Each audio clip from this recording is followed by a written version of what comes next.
नमस्कार. गोडी अपूर्णतेची या कथेचा उर्वरित भाग. अगदी अशाच पद्धतीनं लग्नाचा 25वा वाढदिवस उमा आणि उमेशने साजरा करताना आईला गुलाबी रंगाची पैठणी, पप्पांसाठी सूट आणि डिजिटल घड्याळ आणले होते. नोकरी लागल्यानंतर प्रथमच घरी सर्वजण एकत्र जमल्यामुळं उमा व उमेशने प्रत्येकासाठी नाविन्यपूर्ण भेटवस्तूही आणल्या होत्या.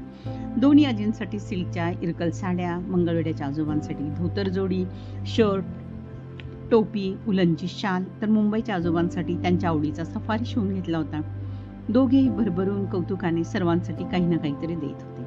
दिवस असा कसा संपला हे कोणालाच कळलं नाही. रात्री उशिरा झोपताना मीरा मोहनरावांना म्हणत होती, आपली लग्नानंतरची 15 वर्ष किती आनंदात, हसत खेळत, समाधानात गेली कळलंच नाही. परंतु त्यानंतरची 10 वर्ष मात्र सर्वांनाच त्रासदायक झाली. मला तर खूप वाईट वाटतं तुमचं. तुम्ही बाहेर नोकरी करायची आणि घरी माझा असा आजारपण.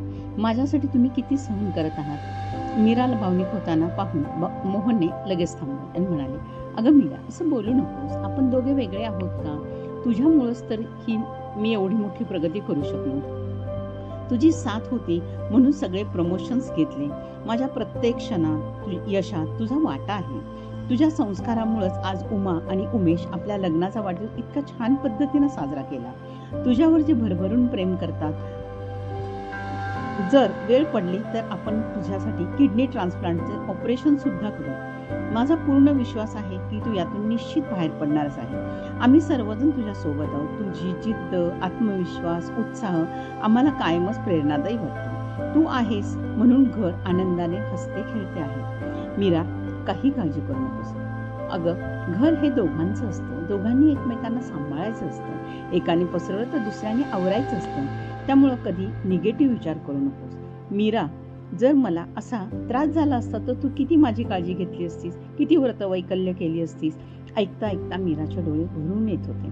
म्हणाली, मी मागच्या जन्मी खूप पुण्य केलंय म्हणून आपल्यासारखा पती मला मिळाला. सासू सासरे आईवडिलांसारखे प्रेम माझ्यावर करतात आणि मुलांचं तर कौतुक करावं तेवढं थोडंच आहे.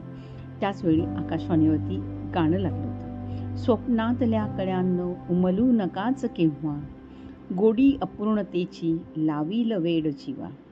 स्वप्नातल्या कळ्यांनो उमलू नकाच केव्हा, गोडी अपूर्णतेची वेड लावील जीवा. ही कथा लिहिली होती शोभा श्रीकांत मोरे. फोन नंबर आहे 9890 51 42 13. आपला परिवार मनोरमा परिवार.